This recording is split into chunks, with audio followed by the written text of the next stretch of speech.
Florence, 1389.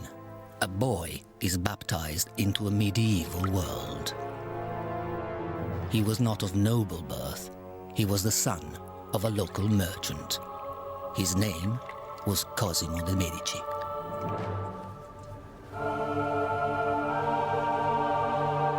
From humble beginnings, his dynasty would seek power and influence, and not stop until they secured the papacy itself. Theirs was a world where power came at a price.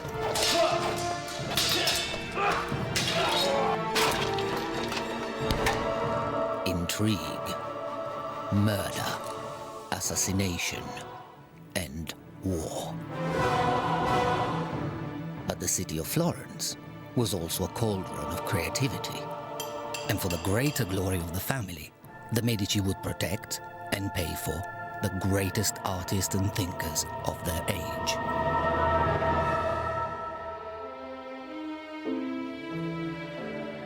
Michelangelo, Brunelleschi, Botticelli, Leonardo, Galileo. An explosion of ideas which would shatter the medieval world and resonate through the centuries in a single phrase. Rinascimento, rebirth, renaissance. Behind it stood the Medici, godfathers of the Renaissance.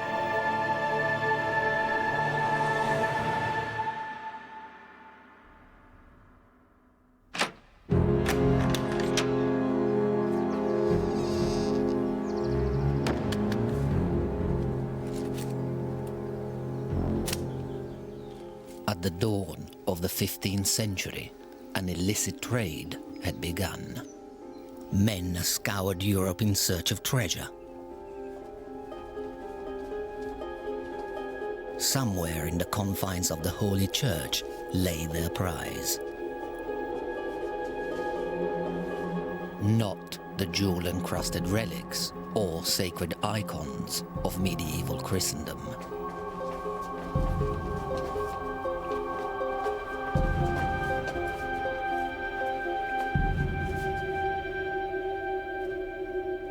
Nor were they seeking to loot the bodies of the dead, victims of war and plague.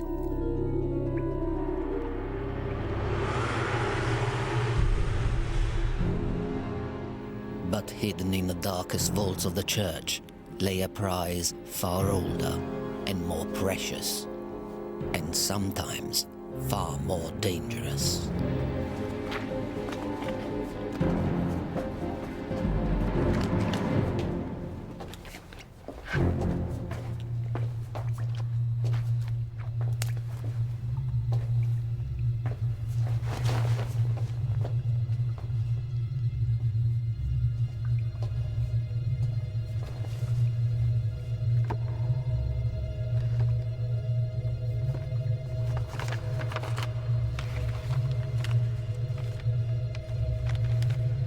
What these men were really after was knowledge.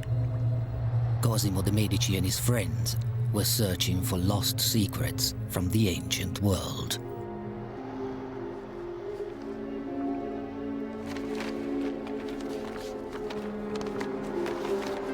The shared feeling at the time was that the achievements of the classics in many fields, from philosophy to architecture, from rhetoric to sculpture, were unsurpassed.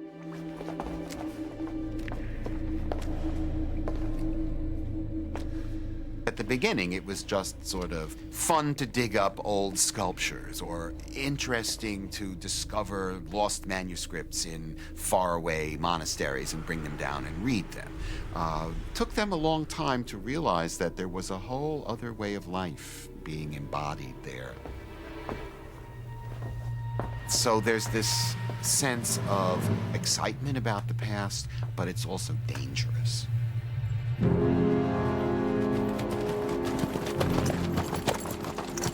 From across Europe, ancient learning was carried back to Florence, the city of Cosimo's birth.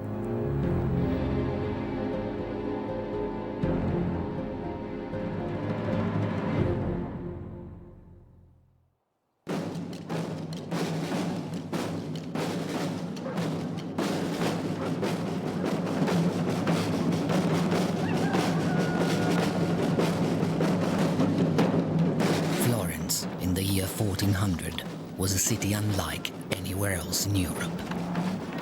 This major trading center at the heart of Tuscany was a republic in which powerful families vied with each other for political control. Florence was the place to be. As we all know, every age has a place. In the late 19th century, it was Paris. In the late 20th century, maybe it was New York. At the turn of the 14th and 15th centuries, it was Florence.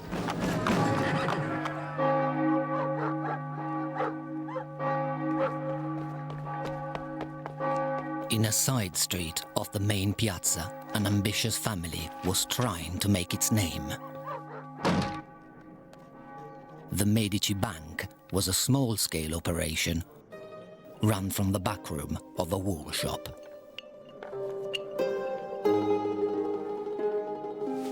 The growing business was managed by Cosimo's father, Giovanni de Medici.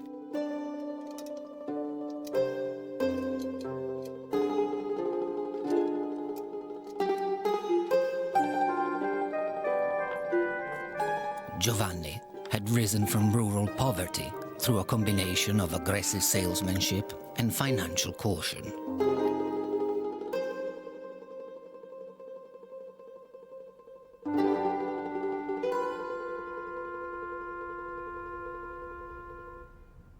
He chose his clients very carefully.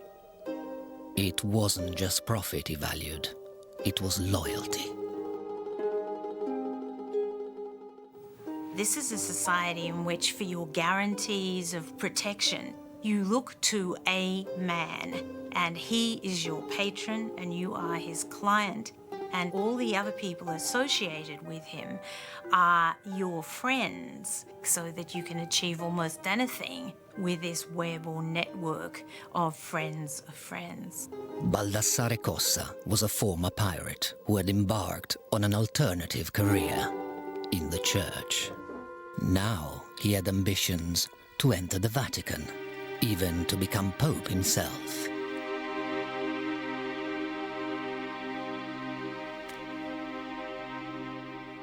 All he needed was a campaign fund. Giovanni knew that the church was in chaos. The papacy itself was up for grabs. With enough money, even Cossa stood a chance of success. Giovanni dared to back the unlikely outsider. The Medici prepared a lavish loan. It was an enormous gamble for their local business. The family supported Cossa all the way up the ladder of the church, from priest to cardinal. And then the bet with the pirate finally paid off. In 1410, Baldassare Cossa was elected Pope John the 23rd.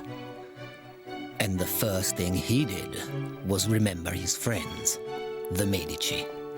The new pope needed a bank he could trust.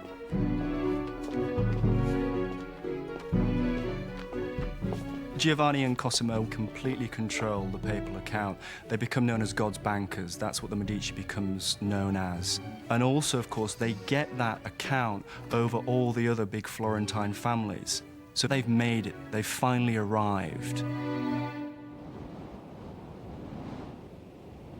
With their sudden leap in status, the Medici joined an elite group of powerful Florentines. But, like all the leading families of the day, they would become transfixed by their city's humiliating failure. For over 100 years, a great, unfinished cathedral had loomed over Florence. The original planners had been overly ambitious. They had meant to build the largest dome in the world, and they had failed. The cathedral, more than any other building of any nature in a medieval and Renaissance city, represent the symbol of the identity of the community. And having the project not completed was a sort of mutilation. And without a dome, you don't have a sacred building.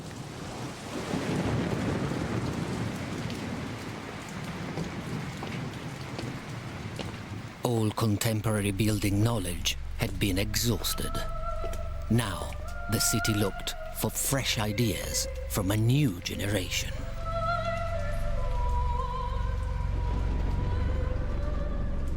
Cosimo de' Medici had grown up in the shadow of the cathedral.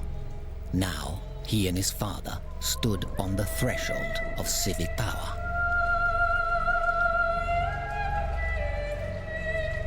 Perhaps they could apply their enterprising spirit to the greatest problem of the age, and in the process win glory and power for the Medici family.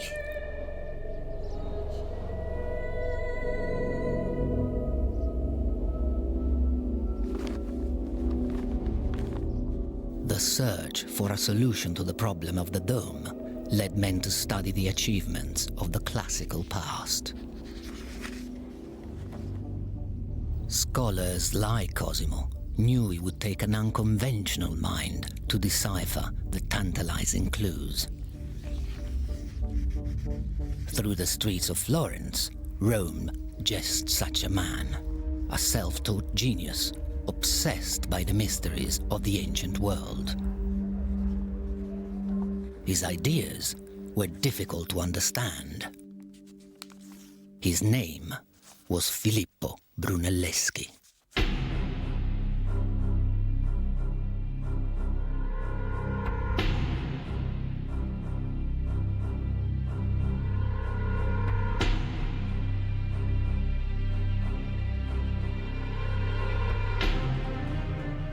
I think that the G word of genius is something that people are reluctant to use these days, but I think is very applicable in the case of Brunelleschi.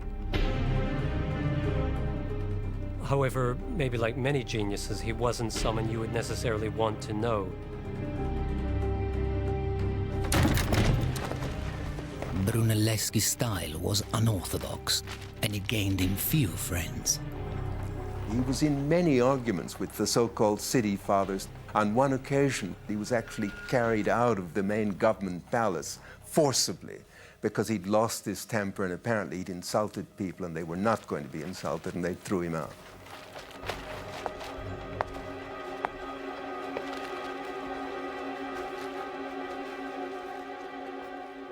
But the family, who had sponsored a pirate for a pope, were not daunted by the temper of a maverick architect.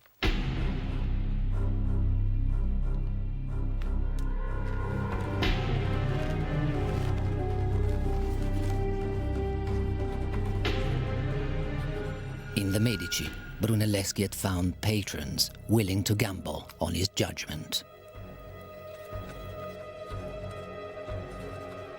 Brunelleschi's vision would resurrect forgotten concepts of the past.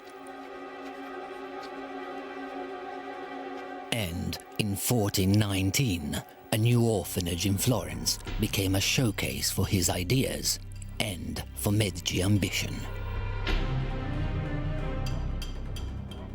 Brunelleschi was using the classical orders of architecture, something that hadn't been used in over 1,000 years. And the people of Florence were so amazed by this that it's said that they gathered on the building site, much to the inconvenience of the workmen, and actually watched this happening because they simply hadn't seen anyone build in that style before.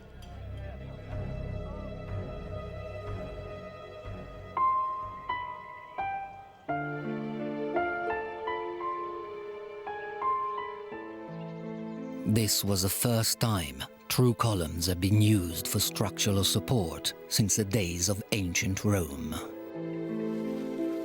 Out of Brunelleschi's turbulent mind had come a vision of classical simplicity. he would spark an architectural revolution across Europe.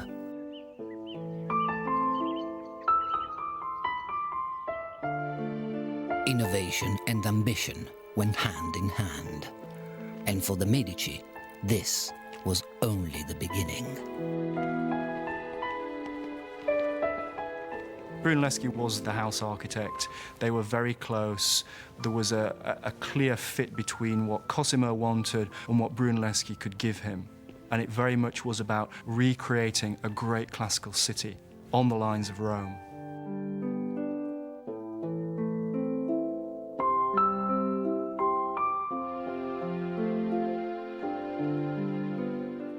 The Medici family did the sorts of things that every ruling family did.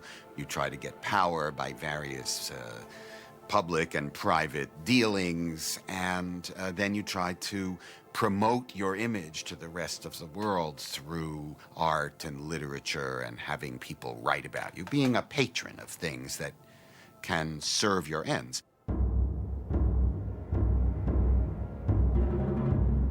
With the backing of the Medici, Brunelleschi now set his eye on the problem of the dome, the greatest challenge in Florence.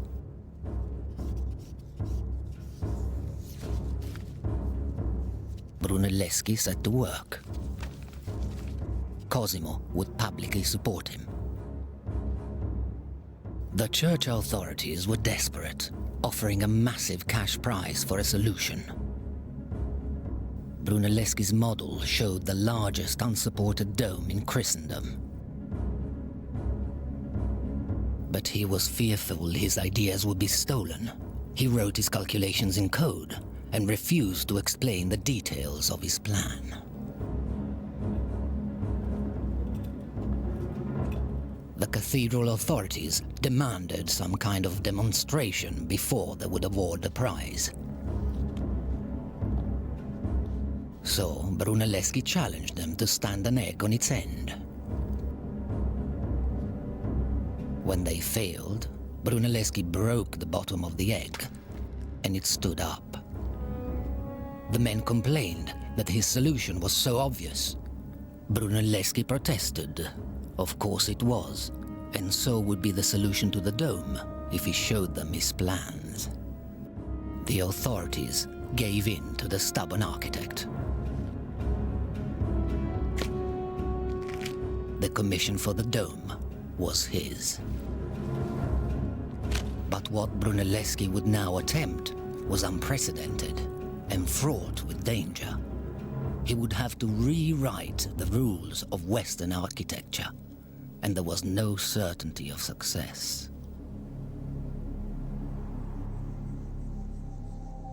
For inspiration, Brunelleschi turned to the greatest civilization of the ancient world. And in Brunelleschi's wake came Cosimo, the papal banker, anxious to see things for himself. In ancient Rome, men had constructed architectural marvels. Buildings such as the Pantheon, the House of the Gods, the largest freestanding dome in the world. One of the most fascinating buildings in ancient Rome was definitely the Pantheon. It was one of the most fascinating buildings in the collective imagination of the Western world for a long time. It was really something to be absorbed and assimilated in order to appropriate the techniques of the building, but also the spirit that the dome was expressing. Brunelleschi saw valuable clues in the Pantheon's design. He wanted to discover not only the proportions of it, but also the nuts and bolts of how it was built. What particularly struck the contemporaries was the size of the dome and the fact that it was one of the very few complete domes that had survived from ancient times. The architects of ancient Rome had framed the Pantheon with timber and poured their concrete dome over the top. But there was not enough timber in all of Tuscany to build a scaffold inside Florence Cathedral. Brunelleschi's dome would have to support itself throughout the building process. Even the recipe for concrete had been lost since the fall of Rome. But, through intense study, the Pantheon gave up its secrets to Brunelleschi. He was inspired by its clever double skin. So Brunelleschi used the idea of the Pantheon's strong circle, placing an inner dome within the cathedral's octagonal drum. Sandstone rings would hold the structure together like a barrel. It was an ingenious and completely original idea. In practice, however, Brunelleschi was entering uncharted territory. When Cosimo returned to Florence, work on the dome had begun.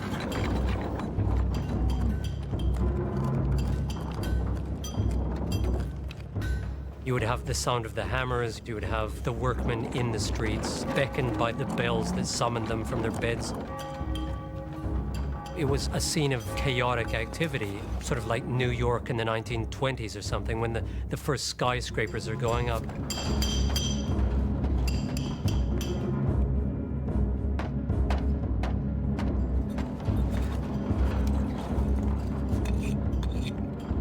Brunelleschi came fresh to building sites with his own ideas. The workers ate their lunches up on the dome because he didn't want them descending in the middle of the day to go and have their lunch, because then they would be exhausted by the time they got back up the 350, 400 odd steps. But he also served wine to them because that was really the drink that you had in Florence, much safer than water. But he did make certain that your wine was diluted. You put a third part water in, which was the drink that was given to pregnant women at the time. But as Brunelleschi's dome began to rise, the health of Cosimo's father began to fail. Giovanni de Medici knew the dangers that lurked in the streets of Florence. Although rich, he had taken pains to retain an aura of modesty. A man who rode on a mule did not invite attack. Giovanni offered his son a warning. Be wary of going to the palace of government. Wait to be summoned. Do what you are asked to do and never display any pride. Always keep out of the public eye.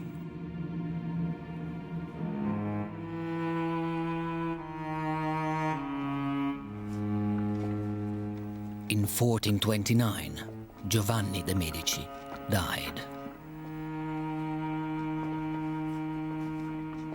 The city of Florence mourned a modest patron. But Cosimo de Medici had lost his guide and mentor.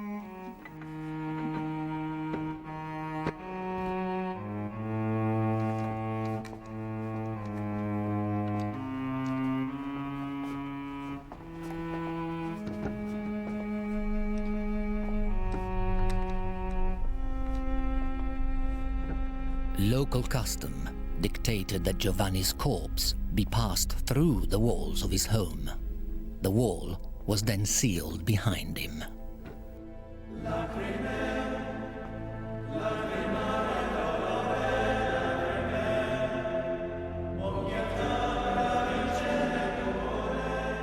Giovanni was laid to rest in the church of San Lorenzo, rebuilt by Brunelleschi along classical lines.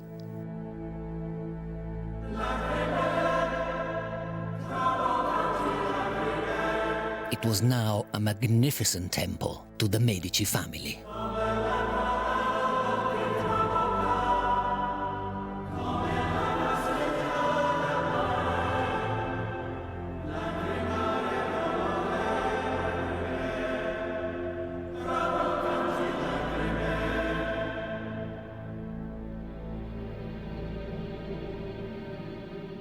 Giovanni's death cast a shadow over the future of the family.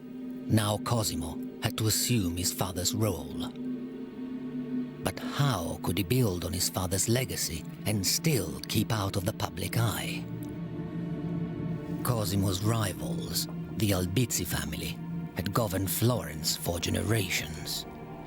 They were wary of any challenge to their power.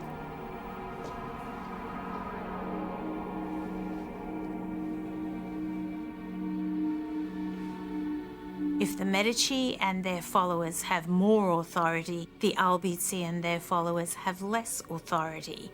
Both parties can't win. One party has to go. A battle between rival families would endanger not just the future of the Medici dynasty, it would threaten to drag Florence back into the world of the Middle Ages.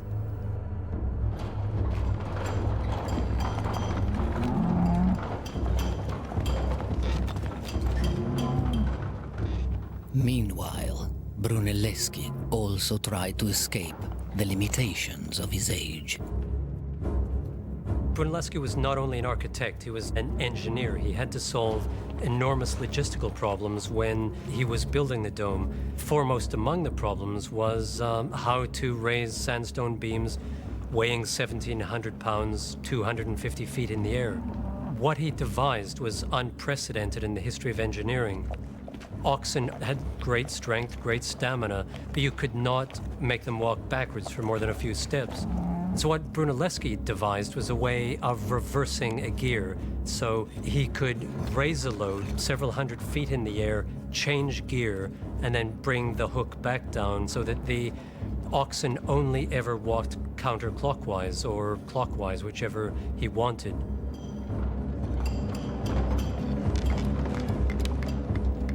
But there was still no guarantee that Brunelleschi's intricate design would stand up.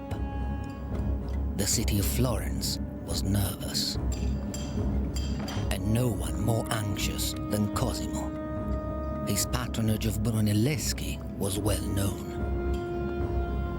Nothing could please Cosimo's enemies more than to see Brunelleschi fail.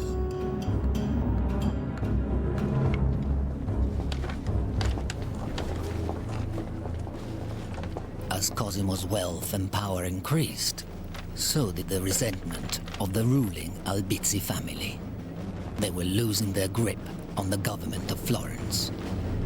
Sensing the danger, Cosimo transferred vast sums of money out of the city and made sure his family was safe. Florence is always constructed around large, powerful families. They run the city. So for families like the Albizzi, for the Medici to suddenly get ahead in this way is absolutely devastating. And so this is a crucial moment where the infighting gets actually quite nasty.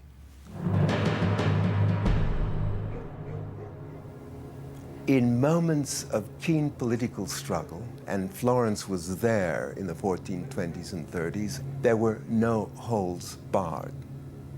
You bribed, you killed, you intimidated in order to win friends and influence people. On the 7th of September, 1433, Cosimo was summoned to the Palace of Government.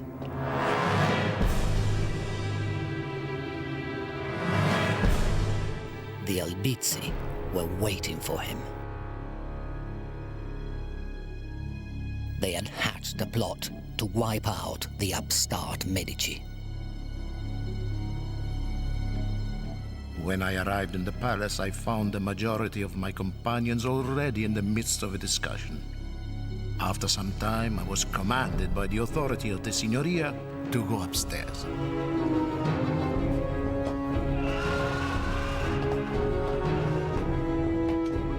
Cosimo was now in grave danger. Even the family's trusted consigliere had been tortured to uncover evidence against the Medici.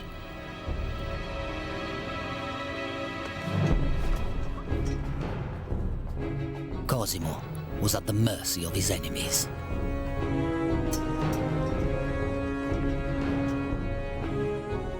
I was taken by the captain of the guard to the cell known as the Barberia.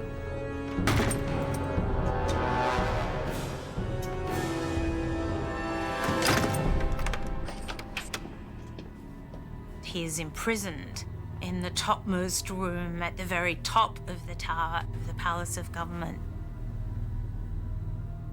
He thought he would be flung to the ground. That was his first fear, that he would just be pushed out the window, because this happened quite a lot in this period. And his entire family was terrified that they'd never see him again.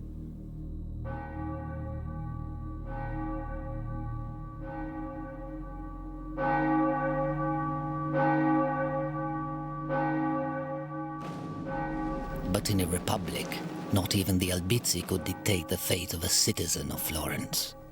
They had to have the consent of the people. A referendum was called to decide Cosimo's future. The Albizzi hired soldiers to guard the piazza. Cosimo's friends were physically barred.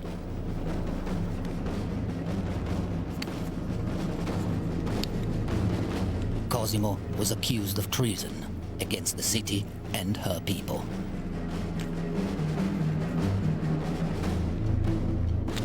A vote was taken.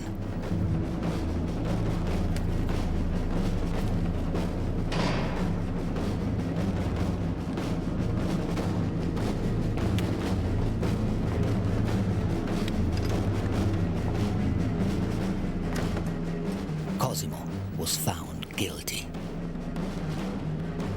Now, he faced execution.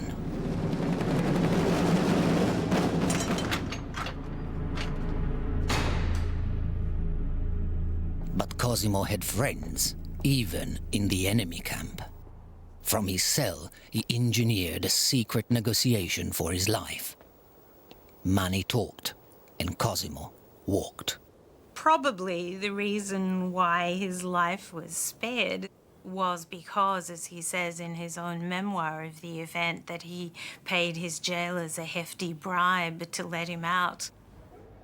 They were not very bold. They could have had 10,000 or more for my safety.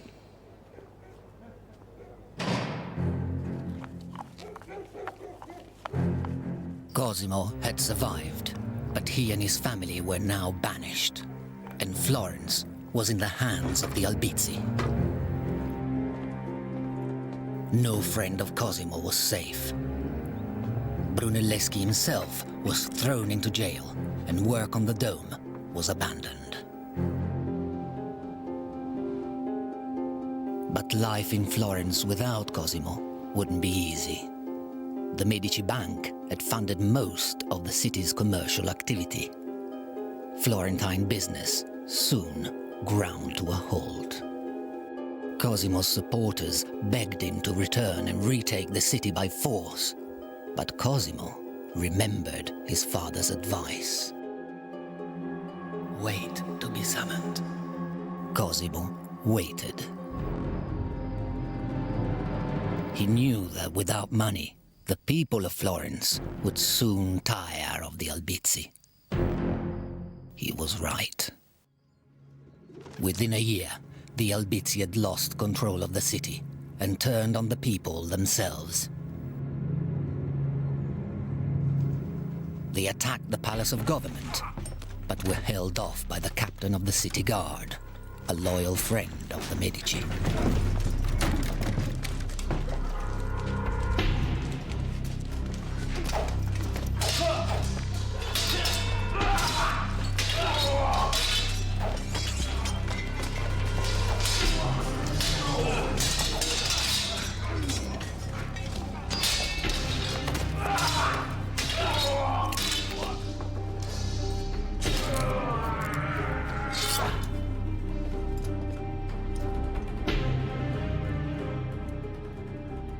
But Cosimo had even more powerful friends. Agents of the Pope descended on Florence. This time, the Albizzi had gone too far. Cosimo's exile was now over. At sunset they bid us come. and we set forth with a great following. The people crowded the piazza, and in the palace were many armed men for security. When Cosimo was offered control of the city of Florence, he modestly accepted.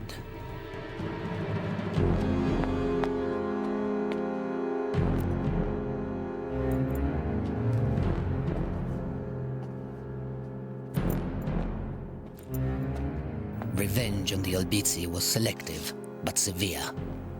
Cosimo preferred plain and simple gestures. A loss of good faith was a badge of public humiliation, a public threat to all challengers. The Medici were back in business. A friend described Cosimo's new power. Political questions are settled at his house. The man he chooses holds office. It is he who decides peace and war and controls the laws. He is king in everything but name.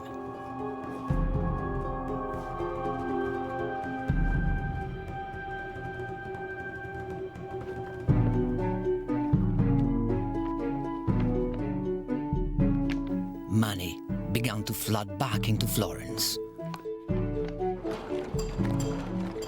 Brunelleschi led his workers back to the Dome.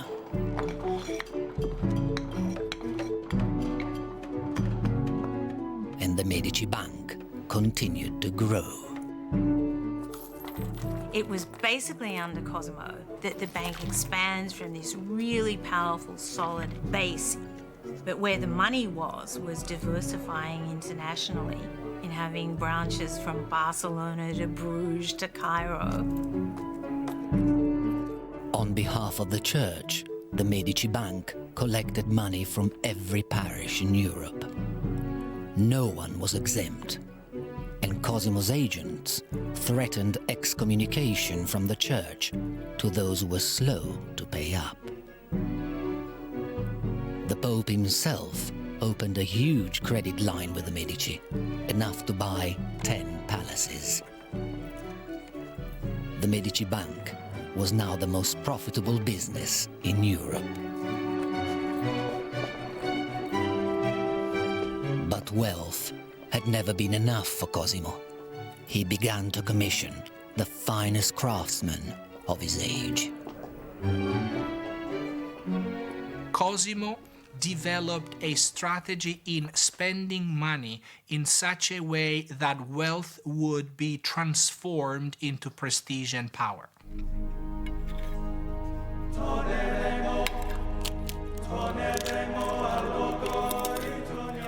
Cosimo de' Medici became the most sought-after patron in Florence. Cosimo spent 600,000 golden florins in patronage, which is 6 times the total state entry for 1 year.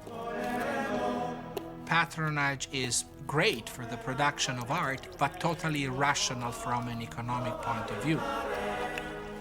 Patronage is a political strategy.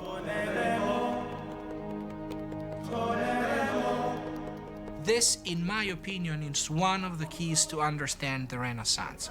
This high political competition expressed through patronage in a city with those art potentialities gave birth to an art market that has no equivalent elsewhere in Italy at the time.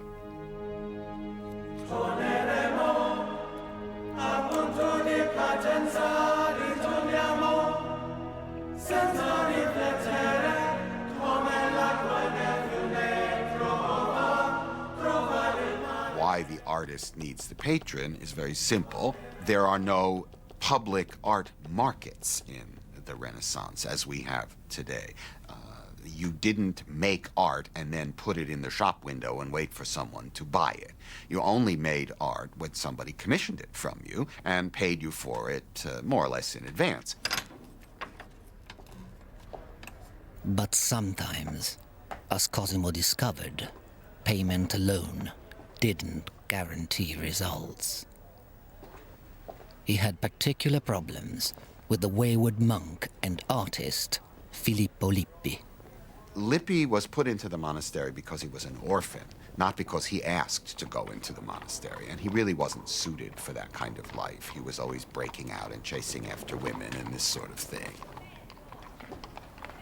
One of the things that Cosimo understood is that you get better work out of people when people are happy. So rather than yelling at them and being imperious and demanding and holding them to the letter of every little contract, you might get better work and more reliable work if you treated them like human beings who have other needs and have another life. Cosimo didn't care. If you show up for work and you do what we've commissioned you to do, you can do anything you want on your own time. Cosimo tolerated his temperamental artists because of their talent, and their talents were now widely recognized.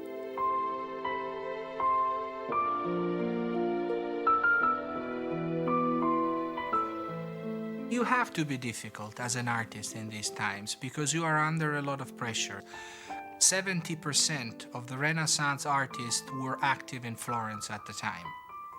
Though there are a lot of patrons, there is a lot of money available. Not all of the projects would grant the same kind of dignity and visibility to the artist, who has to self-promote himself and who has to achieve certain standards of credibility and fame in order to be able to be put in charge of the best projects.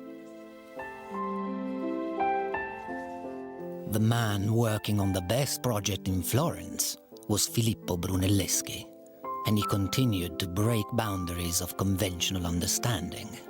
He simply saw the world as no other man had.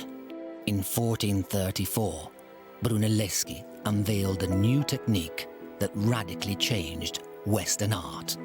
He invented perspective. Brunelleschi developed linear perspective, which allowed pictures to create the convincing illusion of a three-dimensional space where Gothic art is primarily flat, to represent objects as three-dimensional, rounded, solid forms, imitating the appearance of the natural world.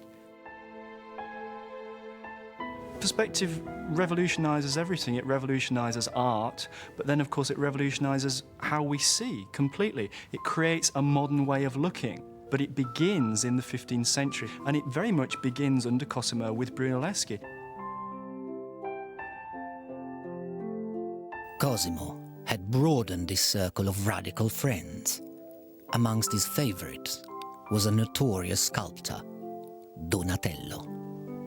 Cosimo had a kind of fondness for Donatello. They really were very close friends. He used him for a lot of projects, but it was closer than that. It was really a kind of personal loyalty.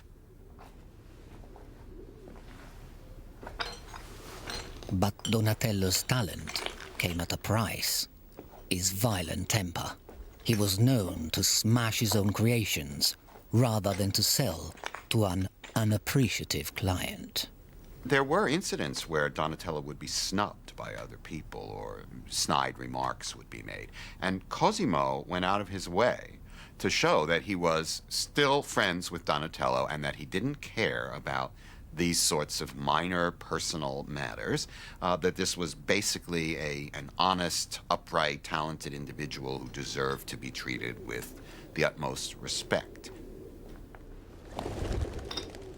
Cosimo was one of the few friends Donatello trusted, and Cosimo had commissioned a truly radical work of art. Donatello's David was one of the most revolutionary works of art in the 15th century because it was the first time since the ancient Romans that anyone had tried to make a freestanding bronze sculpture of a nude man.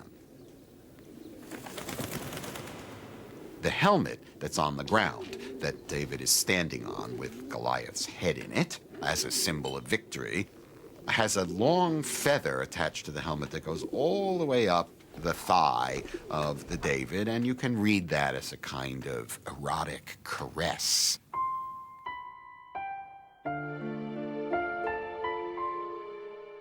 Such a sensual art was frowned upon by many in Florence.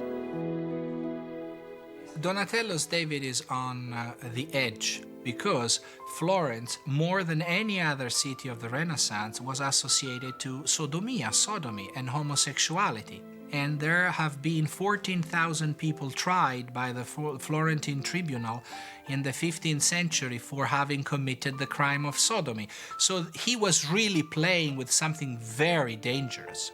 But he was willing to take more risk than some of his contemporaries. Cosimo gives a space to artists and writers to develop new ideas that are outside the orthodoxy of the Catholic Church. Art is really where it's happening. Art and sculpture and architecture are pushing forward the boundaries of what it's possible to actually do.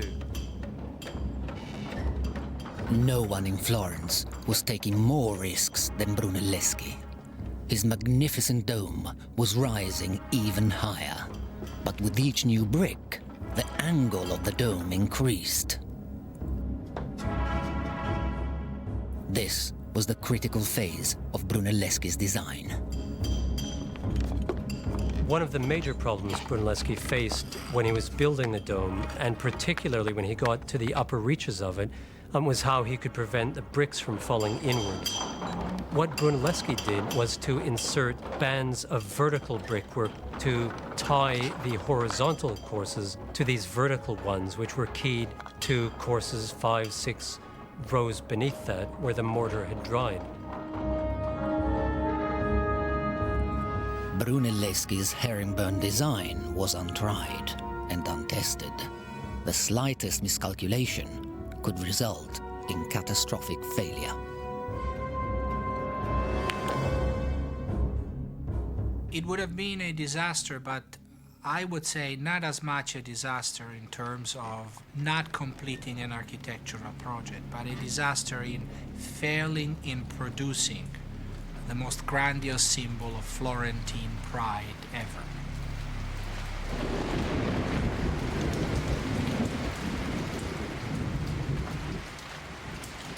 From his patrons to his workers, all looked on in disbelief.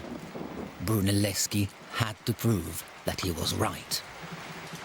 Brunelleschi was a very hands-on person. Not only did he inspect many of the bricks that were used and send consignments back if they weren't quite up to snuff, he also actually laid some of the bricks himself.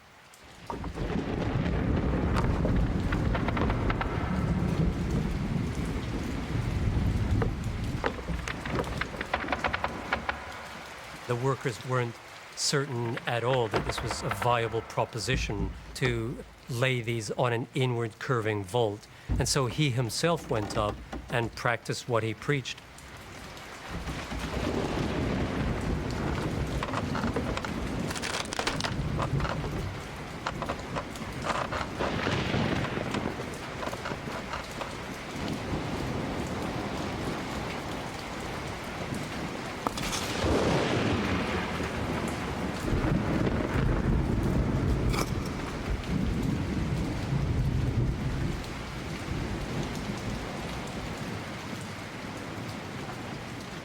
The genius of Brunelleschi had defied all doubt and danger.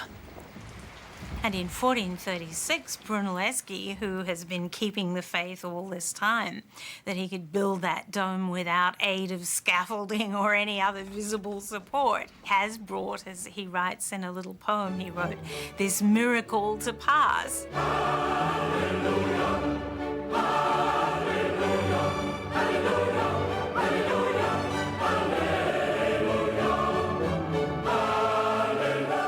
This great achievement had mirrored the rise of the city's most powerful family.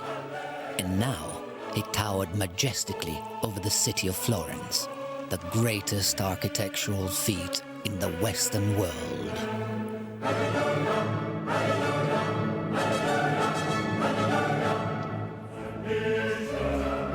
Cosimo basked in the dome's reflected glory, inviting the Pope himself to conduct the consecration.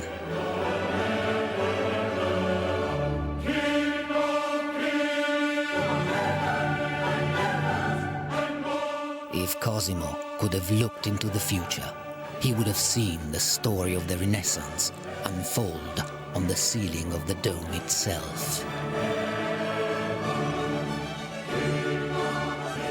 Weighing 37,000 tons and using more than 4 million bricks, Brunelleschi's dome was proof that man could conquer the seemingly impossible. A friend of Cosimo's wrote of its impact. It touches the skies and casts its shadow over the whole of Tuscany.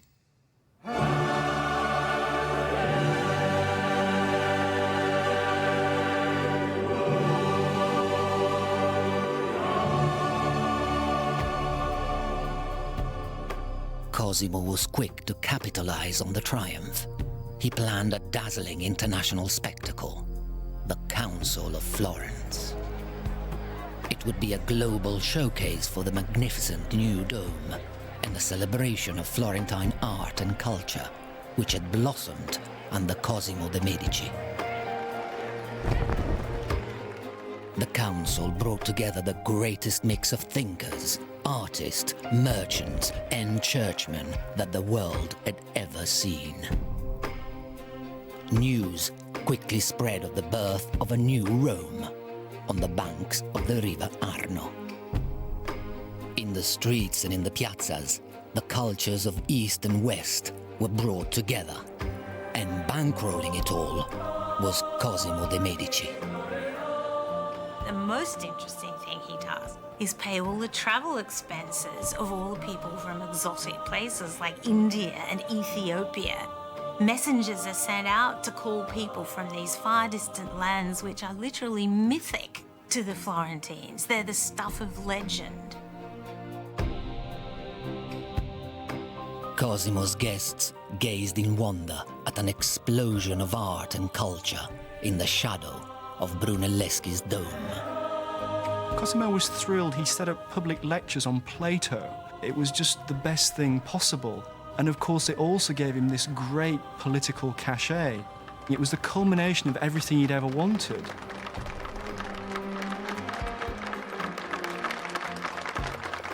Cosimo is now the great intercessor for the Florentine people. He truly is their patron, their godfather in every sense.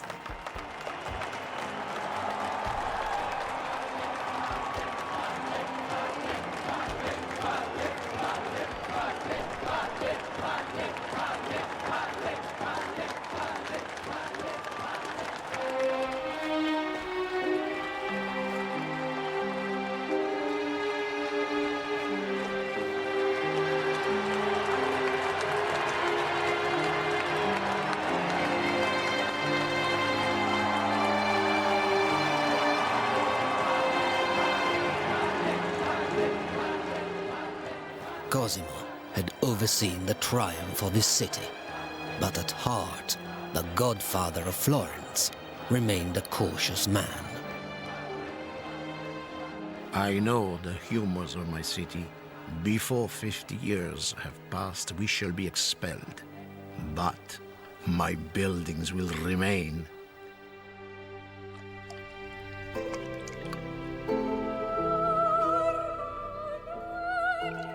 In his final years, he baptized and then buried both a son and a grandson.